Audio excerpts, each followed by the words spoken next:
So the Supreme Court may be overturning Roe v. Wade. What does Judaism have to say about it?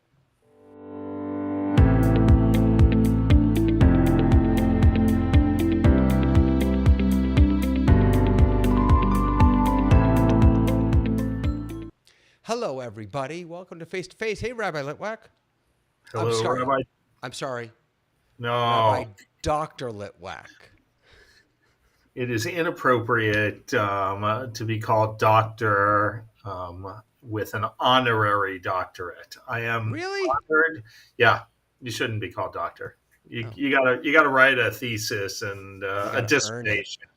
Yeah, I mean, I would say we certainly earned it over 25 years, but Yeah, yeah, fair thank enough. you. Rabbi's good enough.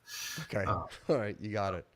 So I think our whole world was shocked when this leaked draft opinion from which seems to have majority support from the Supreme Court came out about Roe v. Wade, and um, it would be very easy for us, I think, to we just before this, I walked in, I said, okay, so I'll be pro and you'll be anti, or I'll be anti, right?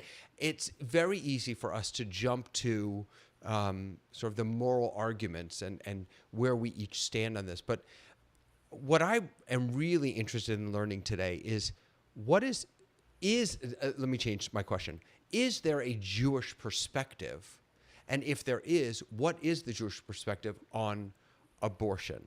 And now I've actually taught this quite a bit. And I just want to put one thing out there, which is that for me, and this isn't going to happen today, but for me, to be able to thoughtfully discuss abortion from a Jewish legal or Jewish ethical perspective, you really have to start with what is a soul? What is the meaning of life? Like there's so much underneath this, hot button question that I think plays into it, at least from a Jewish perspective. Do you feel like, I mean, is there a Jewish perspective? Yeah, there is absolutely a Jewish perspective to this. I think we have to start with some of the questions that you are bringing up. But I want to acknowledge that um, this is such a challenging debate, one that is fraught with deep emotion. And I just want to acknowledge that the challenge and the pain that people have in making these decisions.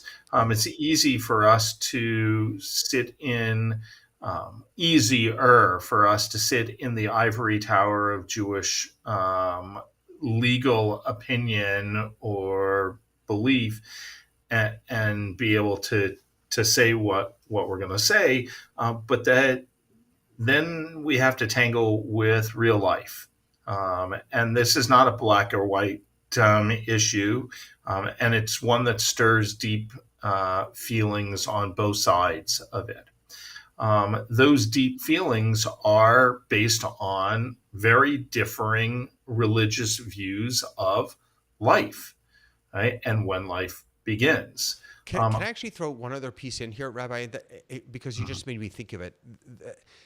I've read a lot over the past week about the I don't know if it's the religion's reaction to this or religion's role in this, but I think that people make assumptions about what religion has to say about abortion, when in fact the only fair assumption is that right-wing Christianity, when I say right-wing, I'm not speaking politically, traditional Christianity is anti-abortion. But that does not necessarily speak for all religion. Is that a fair statement? Well, the answer is yes. All right. I think that there are two things that I would start before we get into Jewish what Judaism has to say.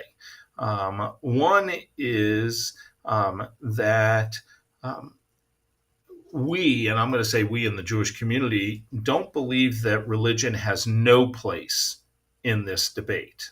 Right? Judaism has something to say about it. At the same time, as you were alluding to, we don't believe that one religion's beliefs should dictate the decisions for all. That's why we live in a country where church and state are separate. Okay? We have to remember that one religion doesn't speak for all religions, and that the term religious, okay, doesn't inherently mean anti-abortion. Okay? And to say that you are pro-life doesn't make you automatically anti-abortion. And to say that you are pro-abortion doesn't make you anti-life. Okay? We tend to go to our corners, right, and think that this is black and white, but it's not. And even more than I would argue that even the term pro-abortion, right? I don't know that anyone is pro-abortion, but Right. being pro-choice Right. Right. or yeah, that the authority to make that where does the authority to make that decision reside with the woman? Yeah. Right. Okay. So shall we talk about what Judaism has to say? Let's do it. Okay, now there's a pop quiz for today, and the pop quiz is: did I anticipate the text that Rabbi Litwak is going to bring up? Because I have some text ready to share, so we'll see we'll see how well I did. All right. Well, here we go. So the first thing we should say is that Judaism has a clear bias toward life. It is considered sacred. All right. Hang on one second. I got to do a little wave to, I'm in a different office, as you can see. So Judaism has a clear bias toward life. Life is considered sacred. We've talked about that in many other things. And although abortion is permitted in certain circumstances and actually required in others, it is not viewed as a morally neutral matter of individual desire, or for that matter, an acceptable form of post facto birth control. Right? So that's where I'm gonna start. Okay. Judaism does permit it in certain circumstances. It requires abortion in others, okay? But it doesn't mean that it is contrary to what many contemporary Jews think, right? That Jewish law allows abortion for any circumstances. And just to broaden that a bit, I think that the reasoning behind when abortion is permitted, as you said, sometimes mandated, has everything to do with the fundamental question of when does life begin? Sure. Because in Judaism, was this just now or earlier? There's life, as it were, is not binary. There's not you're alive or you're not alive. There's you're not alive. There's a potential for you to be alive, and then there's alive. And so that non-binary way of thinking about life influences the discussion of when does life begin, and thereby influences when and under what circumstances abortion is allowed and or commanded. Right. So let's talk about when it's required, when it's permitted, and then, as you suggested, the reason why Judaism doesn't see all abortion as murder, as Catholicism does, is because, and here's where I'm going to guess you did well with our biblical and rabbinic sources that understand gestation as something that is developmental. Versus that at conception, that's when life begins. Okay, so Jews, many Jews are unaware that Judaism actually forbids abortion in most cases because they've heard correctly, all right, that halakha requires abortion in some cases and permits it in others. When is it required? Okay? It is required when a woman's life or health, and in this case, both health can be defined as both physical and mental health, is threatened by the pregnancy. And right there is where we get into the slippery slope of whether this is always allowed or not allowed. Right? But it is required when a woman's life is being threatened. It is permitted, okay, when the risk of a woman's life or health, again, physical or mental, is greater than that of a normal pregnancy, but not so great as to constitute a clear and present danger to her life. Okay? So we have times where it is required. Women, a mother, a potential mother, okay, so life is counted as more valuable than a fetus is. Okay? A fetus, okay, is not considered a full-fledged human being at the point of conception, okay? Unlike, all right, many within the Christian community. Okay? But rather as part of one. I actually wanted, we're going to come to Ohalot. Okay, hold off on that one. Okay, come back. I'd like, there we go. Okay, Yes. the Exodus 21. Yes, you chose correctly. So Exodus 21, we've got the text right there. When a woman miscarries because due to an assault, or two guys are fighting, and all of a sudden she gets in the middle of it, and a miscarriage happens, then the assailant is not held liable for murder. Rather, that person has to only pay.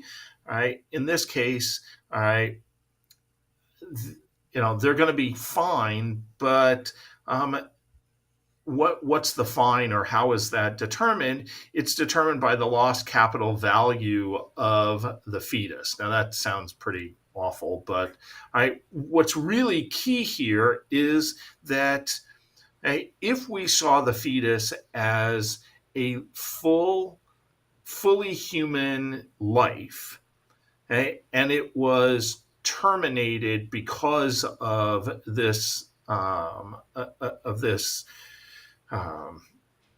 assault, then the person who was the assailant would be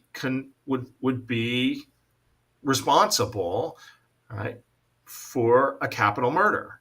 That's not the case. Right there in Exodus, we have the legal understanding of the differentiation between mother and fetus. Now, did you happen to grab Yevamot? I don't think so. Yevamot. So yeah, all right. So let me. Sorry. This is Talmud. Another piece from Talmud. Talmud Yevamot, Tractate Yevamot 69b, says that for the first 40 days, a zygote, is, quote, simply water. So that if you why am I doubled up here, Rabbi David? There we go. If we saw this as a full human being, then we wouldn't be considering this growing fetus to be simply water. There's even another Talmudic reference that marks the first trimester as separate from the second and the third trimester. Now, these markings, these marking points, these times are not based on a theory of ensoulment at a certain moment. That is to say, you become fully human by having a soul, and that soul enters your growing body at a certain time. Certainly, That certain time is not when you are a fetus. Right? We get to Talmud Hulin, right? Third or fourth piece from Talmud, right? Where the fetus is legally categorized as like the thigh of the mother. Right? It's an appendage. Right? And because our bodies, you're Can I on just mute. say, Rabbi, Go that ahead. to me, if you are pro-choice, the key piece of that phrase is of the mother. That is to say, it isn't an appendage separate. It isn't a separate being. It is a body part of the Correct. mother. Yeah. And all right, therefore, right, the mother has the responsibility to take care of that appendage, but all right, um, because Judaism believes one that our bodies are God's property, we're not allowed to amputate our bodies or damage our bodies willy nilly, but rather to preserve life or health. So that is to say that if my hand became gangrenous and the infection was going to kill me because it was going to come through my bloodstream, then yes, I have a responsibility to take off my hand. Okay? If that if that fetus is going to cause me damage, cause mother damage, then yes, there is opportunity as well as responsibility to take care to get rid of that damage. Um, so when does the fetus become, a fully human being with all of its full rights and protections? Well, according to Judaism, it doesn't happen until birth. Right? And here's where the Mishnah Ohalot text comes in. Specifically, when a forehead emerges, or if it's a breech birth, actually, when most of the body, interesting, you only need the forehead to come out, on one end, all right, but you need most of the body to come out on the other hand, and this is such a painful and graphic text, but it is the one that is crucial to understanding why Judaism or Judaism's belief about abortion, that if there is a detriment to the mother's health, all right, that fetus can be removed from her body piece by piece. Right? It's terrible, but this is straight out of Mishnah. Just so that everybody knows, this is 200 BCE to 200 CE. Right? This is not a text that came about in the 20th century. It's not a text that came in the 19th century. Right? This is 1,800 years old. And yet, somehow incredibly relevant and accurate. And For sure. Yeah. For Yeah. sure. There is a debate. I think it might be. I don't know if it's here in the Mishnah Torah or maybe it's in the Shulchan Aruch. I remember there's that there's actually a debate. Or maybe it's not a debate. So the Mishnah, it sounds like, says when the body is out, when the majority of the body is out. The Shulchan Aruch here, which is the Code of Jewish Law from the 16th century, says if its head has emerged, it may not be touched. I had never heard the distinction being between breach or not breach. I had always understood that there are just two different opinions within Judaism. One says when the majority of the baby is born. The other says when just the head is born. Yeah. Interesting. Yeah.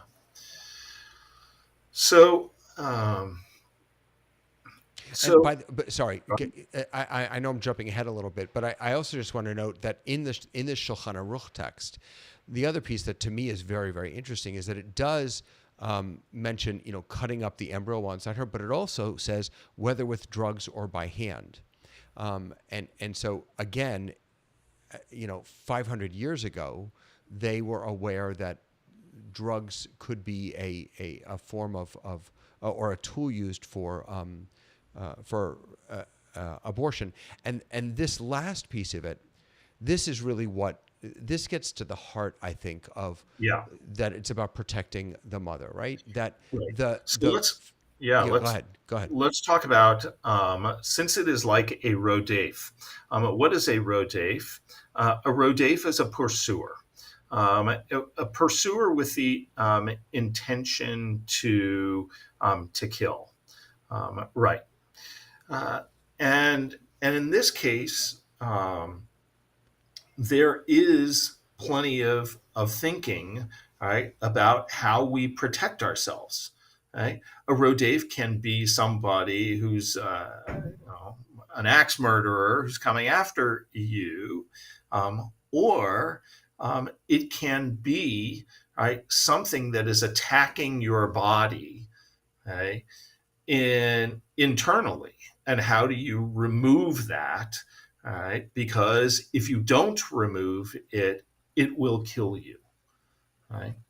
Um, what's interesting here, right?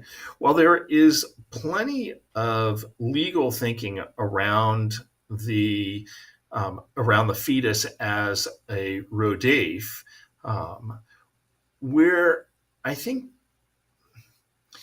where I think it's interesting is that there's no justification in traditional sources for aborting a fetus for reasons having to do with the health of the fetus. Right? It's So, very interesting. so if there is a fetus that is growing abnormally or is not going to live beyond whatever has uh, physical issues, okay, there isn't in traditional halachic sources, there isn't too much opportunity to do abortion halachically. Where what I think is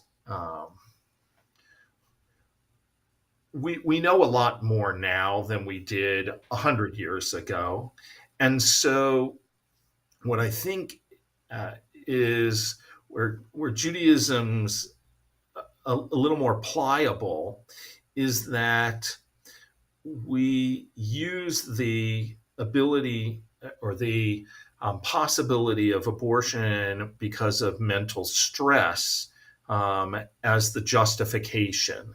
So, That's what I some, wanted to ask you about. Yeah, yeah, right. We talk about the health of the mother, or right, pikuach nefesh, preserving the life of the mother. right. How pliable is that? Is that really only the mother's physical health is at stake? Is it emotional health, spiritual health? I think that's where it gets really tricky. Yeah, this is so. This is based on a responsum actually from Rabbi Israel Meir Mizrahi from the 17th century, where he includes Just I don't have mental that. health. I don't have that text prepared. Just so That's you know. okay. All right. That mental health can be included as a concern. Now, what's interesting is that ruling has been construed both very narrowly and very leniently in modern times. To say mental health, um, I would, as somebody who is avowedly liberal, I would include, I would translate that, construe it quite widely to allow for a larger uh, number of people. But others have seen it otherwise as much more narrow. Um, is to what extent I'm going a little farther astray than I wanted to, but to what extent, sorry, a Reform Jew would look at that responsa or this question very differently than a more traditional Jew, I think, in most cases. So Well, how much of this is up? How much of this is up to our interpretation? I guess is my question. So I was listening to a podcast that talked about how Israel handles abortion, right? And particularly abortion within the Haredi community, the ultra-Orthodox community. And what was interesting is the social scientist who was discussing it, who'd written a book about this, talked about how different individuals within the ultra-Orthodox community will go to different rabbis because they know that they're going to get one answer or another answer. You might remember I think it was the first season of the TV show Shtisel, okay, where this becomes an issue, and where within the ultra-Orthodox community, being pregnant is seen as an identity, that it is a responsibility. But at the same time, you have ultra-Orthodox women who are thinking about, I can't afford to have this child. I can't be the mother that I need to be. I am pronatalist in the sense of I want to have children, okay? But in order for me to be the mother that I need to be for my other children, I can't have this child, and so therefore are making decisions that are more lenient than we might imagine. You know, you spoke earlier about how Judaism doesn't really think much about the health of the fetus. What you were just describing makes me think that another piece that Judaism doesn't explicitly address, I think, is not the health of the fetus, but the health and well-being of the child that is to be born. You know, is there a time when, again, if a child is born with severe medical health defects, or if a child is going to be born into a family that cannot provide for that child or take care of that child, or where there's the possibility perhaps of, God forbid, emotional abuse or some other, you know, Judaism doesn't really think forward. And I think we do more today. I think we do, but I think it can be a very slippery slope. Right. Rabbi Elliot Dorff, who from the conservative movement, who was really is one of the most foremost Jewish medical ethicists, talks about the slippery slope, that are we getting into eugenics? Right? We are at a point where we can test a fetus and know that it's going to have severe X, Y, or Z disease issues. And is that a cause or a reason to abort that child, that fetus? Right. Can I bring one other text that you haven't mentioned yet? Which there's one particular piece of this that, as long as I remember or know what it is, we'll find out. I'll Or share you'll with you. teach it. So this is Mishnah. It's from the Mishnah Torah. It's from Rambam, 12th century, and he repeats a lot of what we've already heard. complications arise, pregnant woman cannot give birth, it's permitted to abort the fetus, whether with a knife or with drugs, for the fetus is considered a rodef. We saw that also. The Right. Shulchan Aruch comes later. It got that from here. But here's the piece that I find really fascinating about this. Again, it's the reasoning that Rambam gives, which we've already mentioned. If the head of the fetus emerges, it should not be touched because one life should not be sacrificed for another. And then this last line, although the mother may die, this is the nature of the world, right? V'zehu tiv'o shel olam. There's, at a certain point, I feel like Judaism accepts that life isn't perfect, that stuff's going to happen, and that there are moments when, thank God, we can choose to prioritize actual life over potential life. But when two actual lives, as defined by Judaism, are struggling against one another, as it were, it's almost a throwing up of hands. It's One, almost yeah, this is the way the world works, folks, and it's that, not fair, and that's correct. we just have to learn to live with it in those And cases. one's blood is not redder than Right, another. right, Um, and so once what this helps us understand is that once the head of the fetus emerges, it is considered a full life, and therefore has equal value to the mothers. yeah. There's so much more to discuss here. One of the pieces that Sure. I think is really interesting that we can't really get into because I'm not sure that there's a Jewish perspective on this, but the argument in the filing from the court, or the draft from the court rather, the argument is not so much against abortion or against choice or for abortion or for choice. It's who should be making that decision. And the argument is this isn't for the courts. We should give it back to the people and their elected representatives. And we all know how politicized everything has become. And so we know what that means. That's code, I think, nowadays for a certain outcome. But I would be curious, maybe another time, to think about is